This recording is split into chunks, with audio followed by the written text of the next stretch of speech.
Ravamaina kosa ny tsenan'ny lavanila tao Anjiabe Nosy ny fa7 volana May lasa teo izay andro voalohany tamin'ny tsenan'ny lavanila tany an-toerana. Mipetraka olana trano ny fampiarana ny vidiny farany ambany izay 5,7 ariary ny kilao lavanila maitso izay efa napetraky ny fitondram-panjakana ny andinidiny izay.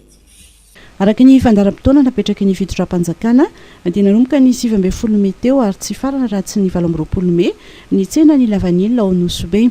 Tamin'ny andro voalohany nefa dia ravamaina izany tsena izany tao anatin'ny fokontany ny Anjiabe Ampangorona no niresaka vidiny lavanila farany ambany.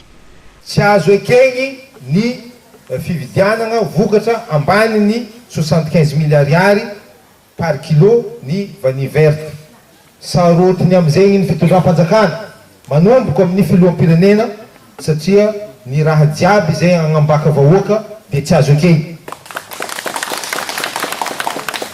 Eto za magnano antsoavo andaotsika hiaraka hiasa amin'izegny ho fitsinjovana ny vahoaka marobe. Ny fitondram-panjakana kosa ho an'izay minia andeha hagnababo ny vahoaka, andeha hagnano tsinitsino ny fanapahan-kevitra izay niraisin'ny fitondram-panjakana dia andray fepetra faran'izay enjana ho an'izay minia manao an'izay ka hosazigny ary sazy enjana mety afara amin'ny retrait ny agrément d'exportation ho an'izay mpandraraha izay minia mividy lavany amin'ny vidiny ambany. Marina fa fokontany 4 nanaovana ny tsenan'ny lavanila isataona ao Nosobe.